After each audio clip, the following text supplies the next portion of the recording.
We have a responsibility to remain here, to stay here, because we belong here.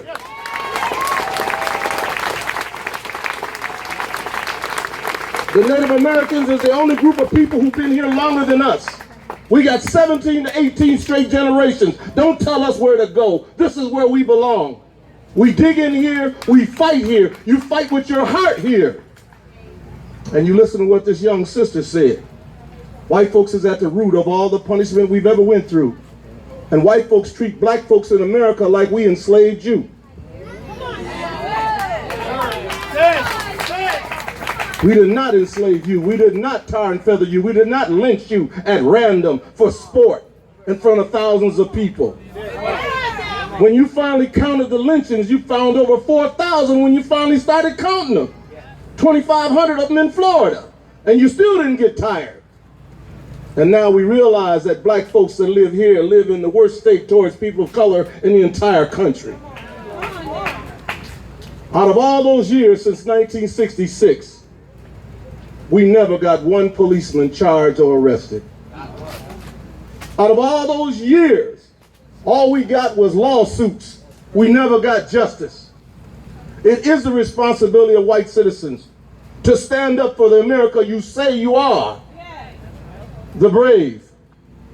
God bless America. You believe all that nonsense, then prove it to us. There you go. Prove it to us. Because they told me that I was controversial. I said, if I lived in Russia and I'm talking about freedom, I am controversial. How am I controversial talking about freedom in a free land unless it's controversial for a black man to want to be free?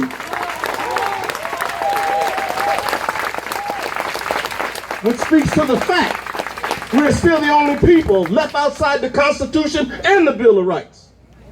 The only rights we have, 2016, is the Civil Rights Law. We have no other law of protection. And they treat us like so.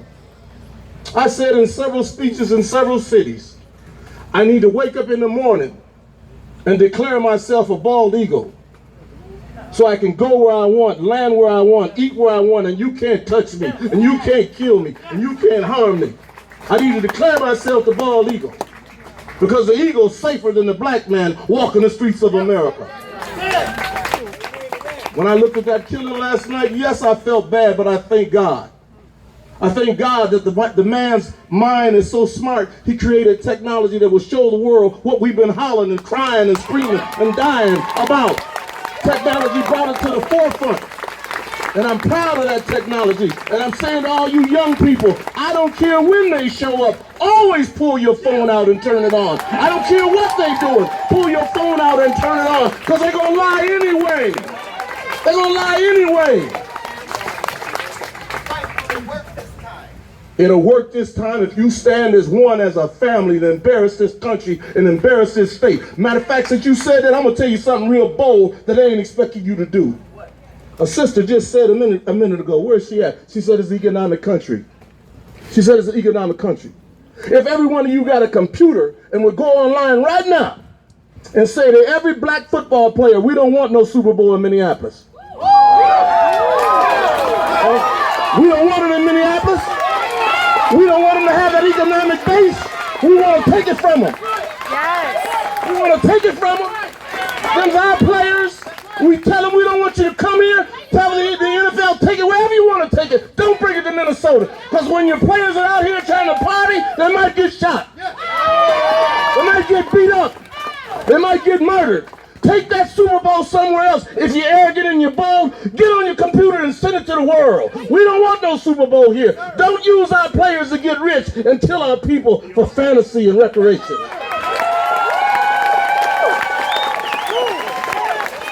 Do you understand what I'm saying to you? Yeah. You have the power to go online and say, hell no to Super Bowl in Minneapolis, Minnesota. Hell no to Super Bowl. What did I say? What did I say? That's how you fight back. You fight them with economics. They take economics from you. You're one of the poorest populations in this country. As a matter of fact, you 16% of the population and 17% unemployed. Give me a break. Somalians got the largest population in this country. They're 50,000 strong, but they're 58% under the poverty line. We are impoverished. We got one of the largest per capita of locked up blacks in prison. It's time to take something. Take the Super Bowl. Yes. If you get online, not that mess about Chatty and Johnny, get online and send it out there. We don't want you black players to agree to this while we being slaughtered. There you go. Yes. Slaughtered in front of our women and children. Slaughtered. Stand up for yourself and use what you got. We use what we had then, you use what you got now. As bad as it hurts me, we use nonviolence, and it hurt me. Because I was a witness of those beatings and them jailings. So I'm telling you, you can strike this iron when you say hell no to Super Bowl. You're going to reach them black players, they'll organize themselves. Take that Super Bowl somewhere else, we don't want it here. We don't want you to get nothing else off our blood, not pain and not suffering. It takes nerve, but you need to do it. You need to do it. Go ahead, Spike. Let me close with this. And I'm speaking to African people.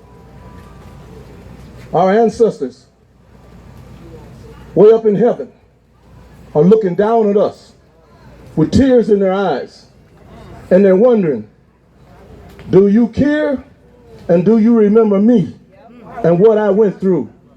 Do you remember me that hailed from the largest continent on the face of the earth today called Africa, back then called Ethiopia? Do you remember me, the first man and the first woman that life passed through? Do you remember me, the man that made the first reading, the first writing, the first universities in the city of Timbuktu? Do you remember me as I invented the art of cooking with a steak or boiling until it was well done? Do you remember me as I taught the world how to be civil and people how to be human beings, and I built the first empires? Do you remember me as I built the first cities and the first suburbs outside my cities? Do you remember me from the oldest nation and the first nation in the history of the world, the Sudan nation, from the west coast all the way to the east coast of Africa? Do you remember me? I represent the Moors. Do you remember me? The Zulus. Do you remember me?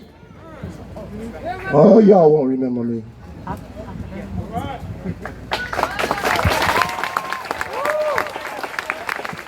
Thank you, Brother Spike.